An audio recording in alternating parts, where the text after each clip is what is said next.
Break के बाद आपका स्वागत है। गाजियाबाद के हिंदन किनारे नदी रोड पर 2016 में 52 करोड़ रुपए की लागत से तैयार हुआ हज हाउस अब अपनी जर्जर हालत की वजह से चर्चा में है।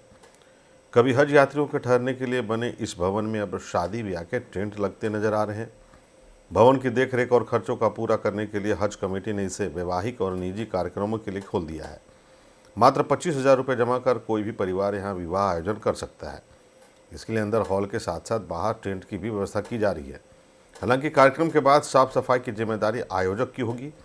इस व्यवस्था की निगरानी के लिए जिले में एक टीम भी बनाई गई है और हज हाउस की जर्जर स्थिति को सुधारने के लिए 15 करोड़ रुपए का मरम्मत और आधुनिकीकरण प्रस्ताव पहले ही स्वीकृति हो चुका है, लेकिन अभी तक उस पर कोई काम शुरू नहीं हुआ। दीवारों से लेकर कमरों तक कई हिस्सों में मरम्मत की जरूरत बताई जा रही है। पैसे का सर,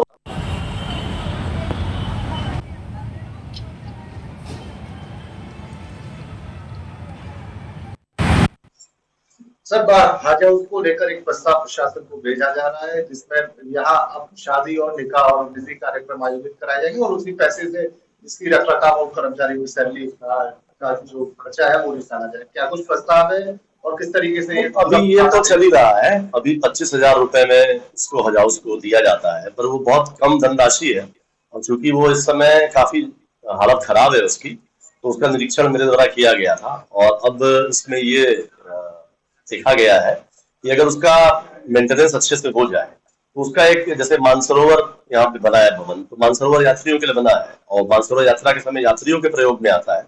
बाकी समय उसका सार्वजनिक प्रयोग है तो उससे रेवेन्यू जनरेट होता है। टैक्स पेयर के पैसे से बना है तो टैक्स पेयर के ऊपर ही व्यय होना चाहिए उसका।